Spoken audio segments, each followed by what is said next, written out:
Hey, what's up everyone? Today I want to talk about something that's probably going to affect a lot of us real soon, the REAL-ID Act and how it's changing travel in the US. So, let's dive right in. Back in May 2005, President George W. Bush signed the REAL-ID Act into law. This was a big move to set minimum security standards for state-issued driver's licenses and ID cards. The idea was to make it harder for terrorists to use fake IDs, especially for air travel. This whole thing actually started with the 9/11's Commission. They recommended that we tighten up our ID standards to prevent terrorism. They saw ID fraud as a major weak spot. People using fake IDs to get on planes was a serious concern. The Bush administration was all in on this. They believed that by making our IDs more secure, we'd be making it much tougher for terrorists to enter the US. And it wasn't just them, the REAL-ID Act got pretty solid support from both sides of the aisle.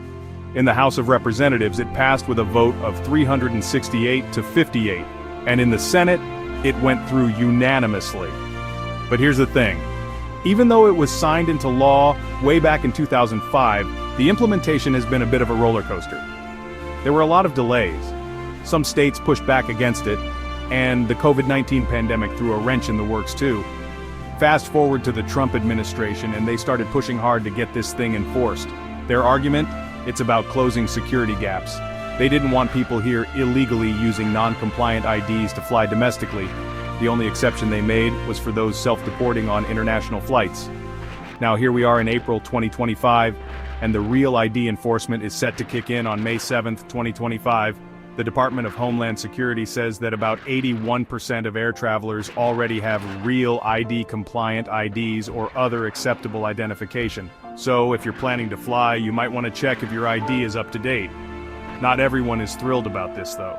There's criticism from some Republicans who feel it's a bit too big brother, and concerns from Democrats about making sure everyone can actually get a real ID. So it's not without controversy. But at the end of the day, the goal here is to make our travel systems safer and more secure. It's a balancing act between security and accessibility, and it's been quite the journey to get here. Alright, that's a wrap on today's update. If you found this helpful, don't forget to hit that like button and subscribe for more. And hey, let me know in the comments.